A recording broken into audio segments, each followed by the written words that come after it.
Oke, assalamualaikum warahmatullahi wabarakatuh. Kita jumpa lagi di channelnya Afidolphin. Di sini saya menjelaskan jika SMA-nya kalian jurusan bahasa.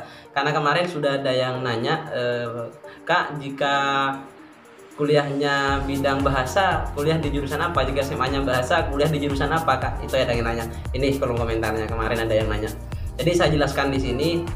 Jika SMA-nya kalian bahasa, karena kemarin yang IPA sudah, yang IPS sudah, jadi kalian tinggal nonton saja di situ. Nanti saya cantumkan linknya di kolom deskripsi ya.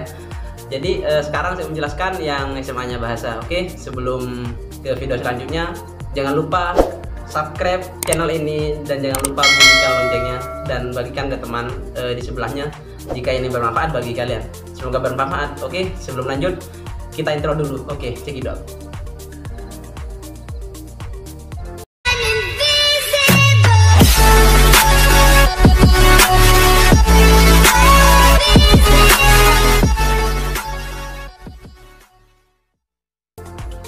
Oke, kita lanjut. Yang pertama saya deskripsikan, yaitu saya jelaskan jurusan bahasa asing.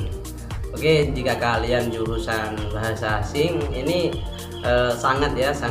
sangat butuh sekali jika kita mengetahui bahasa asing. Bahasa asing di sini meliputi contohnya ya bahasa Mandarin, bahasa Inggris, terus bahasa Jepang, terus lagi bahasa Indonesia. Walaupun bahasa Indonesia juga tidak ada masalah jika kalian mau pelajari. Karena nanti atau bahasa bahasa Jawa, Sanskerta dan sebagainya. Karena di Sanskerta terus bahasa asing di sini bisa jadi nanti kalian jadi novelis atau penulis, terus sastrawan dan lagi budayawan. Tapi kalau untuk sekarang yang paling digunakan yaitu bahasa Inggris. Tapi yang saya yakini suatu saat ke depan nanti sampai tahun berapa saya kurang memahami, insya Allah yang menguasai dunia yaitu bahasa Mandarin. Bahasa Mandarin kenapa? Karena saya ingat pada kata-kata utlubul ilmah walau bisin, carilah ilmu walaupun sampai ke negeri Cina. Karena kenapa sampai ke negeri Cina itu pertanyaannya ya. Karena di Cina mungkin banyak orang yang cerdas, terus banyak yang bisa di situ. Jadi Rasulullah mengatakan utlubul ilmah walau bisin, carilah ilmu walaupun sampai ke negeri Cina. Itu penafsiran dari saya sendiri. Jadi jika kalian bisa menafsirkan ya terserah. Tapi yang saya pahami, insya Allah ke belakang ini akan dikuasai bahasa Cina, bahasa asing ya. Bahasa Inggris untuk yang sekarang ini masih relevan banget. Ini sangat dibutuhkan banget. Mau ke Amerika, mau ke mana, mau ke Australia, mau ke kemana saja, ke Arab Saudi pun atau ke Cina, ini butuh banget kalau dalam bahasa Inggris. Oke, tapi kalau mau kuliah di luar negeri, kalau kita mau yang bahasa Inggris itu biasanya harus tes TOEFL dulu ya, atau tes IELTS. Itu walaupun sangat sulit, itu sangat dibutuhkan ya. Terus yang pertama, manfaat bahasa asing. Apa manfaatnya? Astagfirullah. Apa manfaatnya bahasa asing? Nah, ini banyak manfaatnya, banyak sekali. Kita bisa jalan-jalan ke luar negeri itu menggunakan bahasa asing tersebut, atau menggunakan kita mau ke Cina ya, menggunakan bahasa Mandarin, mau ke Jepang pakai bahasa Jepang. Tapi kalau kata tadi yang sekarang, kata saya yang tadi itu kalau mau ke Cina, ke Amerika, ke Spanyol yang lainnya, untuk sekarang menggunakanlah bahasa Inggris. Itu paling relevan banget untuk yang sekarang, paling dibutuhkan ya kalau untuk bahasa Inggris di sekarang. Oke, menurut saya untuk sekarang ini bahasa Mandarin lah paling yang terbaik ya, walaupun sulit sih tapi itu sangat insya Allah ke belakang sangat dibutuhkan ya. Terus tanpa biasanya ya kalau yang bekerja di jurusan bahasa asing di sini, ini biasanya kuliahnya bukan kuliahnya ya, jurusan bahasa asing kuliahnya itu biasa gajinya itu kalau yang tidak pengalaman itu biasanya 5,5 juta, 5.500.000 itu biasanya. Kalau yang berpengalaman biasanya sampai pengalaman sudah 10 tahun bekerja di jurusan bahasa asing itu biasanya sampai 7,5 juta rupiah. Itu kan lumayan tiap bulannya. Duit lagi, kemarin duit, sekarang duit lagi. Yang kedua saya rekomendasikan, emang apa sih nggak boleh? Sombong amat. Saya rekomendasikan yaitu hubungan internasional. Kalau hubungan internasional di sini bisa punya pekerjaan di luar negeri, karena kita mempunyai hubungan internasional. Karena di luar negeri sana sangat sangat dibutuhkan profesi kedutaan besar. itu yang hubungan internasional. Lagi manfaatnya ya, benefitnya bisa apa ya, hubungan internasional, kuliah di hubungan internasional di sini yaitu bisa sering ke luar negeri jalan-jalan bisa ke Amerika, terus ke Arab, terus dan lain sebagainya, Spanyol, Prancis, itu lumayan kan, bisa jalan-jalan ke luar negeri sana. Terus untuk gaji biasanya itu paling besar itu biasanya kalau di Kuala Lumpur itu biasanya sekitaran 12 juta. Ini kalau yang di negara apa ya, di Kuala Lumpur ini sekitar 12 juta, Insya Allah 12 juta ya. Kalau di negara lain yang lebih maju lagi bisa berapa? Bisa nyampe nanti 20 juta tiap bulannya, atau sampai 25 juta tiap bulannya. Ini kan lumayan buat penghasilan kita ya. Terus yang ketiga yaitu perhotelan dan pariwisata. Ini apa ya, perhotelan dan pariwisata di sini biasanya bukan cuma SMK saja yang diambil di jurusan perhotelan di sini, tapi bukan dari apa ya, dari SMK saja, tapi jurusan dari bahasa ini sangat dibutuhkan karena dari bahasa asing apa ya, karena bisa berkomunikasi dengan orang yang bahasanya bukan bahasa Indonesia, contohnya dari bahasa Jerman atau bahasa Inggris, bahasa Cina, bahasa Mandarin atau yang lain, bahasa yang lain sebagainya. Ini sangat dibutuhkan ya, bukan cuma SMK yang dibutuhkan di perhotelan dan pariwisata di sini. Ini dari bahasa juga sangat dibutuhkan.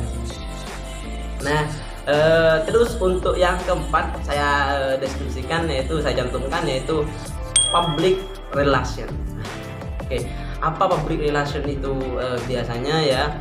Apa manfaatnya public relation di sini? Yaitu bukan hanya untuk IPS, untuk public relation di sini kuliahnya, tapi untuk anak bahasa juga bisa ya, karena mau ngambil di jurusan pramugari ini public relation. Kenapa? Karena di public relation di sini itu biasanya ya belajar apa ya, cara berkomunikasinya dari apa ya, cara berkomunikasi dengan orang yang tidak kita kenal.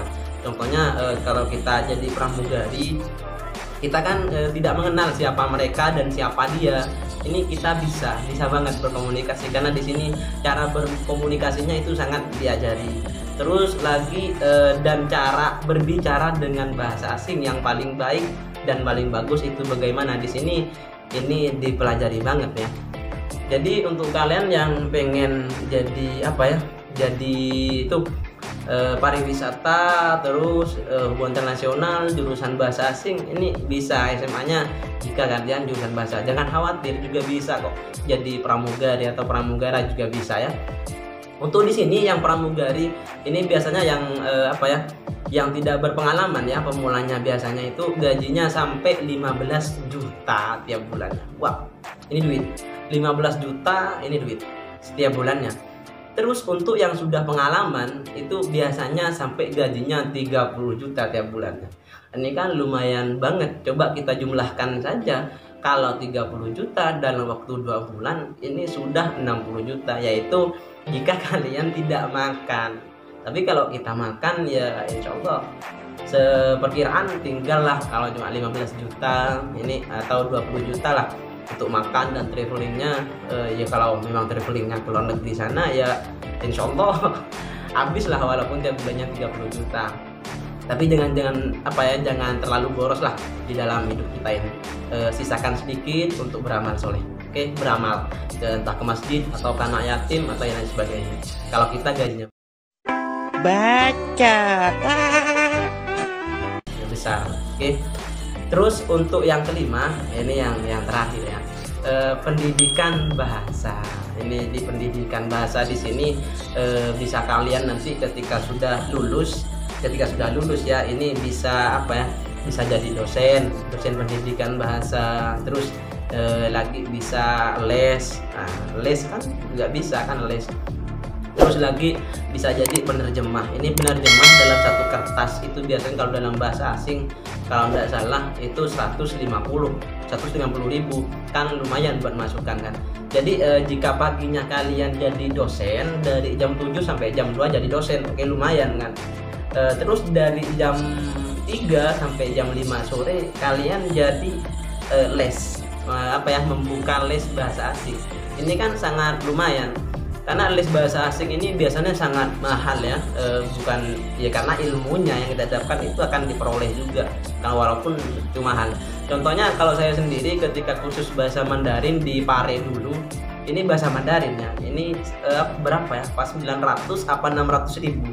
Ini dalam jangka waktu 15 hari. 15 hari saja sudah berapa ya, sudah 900 ya, intinya antara 600 dan 900. Ini 15 hari. Jadi kalau sampai 1 bulan bisa jadi 1 juta kan. Ini dari lesnya saja. Kalau dari dosennya berapa? Terus kalau nanti kaliannya jadi penerjemah, kita ambillah 1 minggu 1 kali penerjemah. Entah penerjemah, ada tamu dari luar negeri jadi penerjemah. Itu kan lumayan juga, 1 lembarnya penerjemah kalau untuk translate itu biasanya sampai 150 ribu. Oh my god! Wow! Oh my god! Jadi ini yang saya rekomendasikan, ini bukan paling penting ya. Ini semoga bermanfaat bagi kalian, karena ini menurut saya sendiri. Kalau SMA-nya jurusan bahasa, kita kuliah di jurusan apa Kak? Karena ada yang nanya kemarin kan. Jadi saya buatkan videonya sekarang, takut ada yang kebingungan. Oke, mungkin semoga video saya ini bermanfaat buat kalian.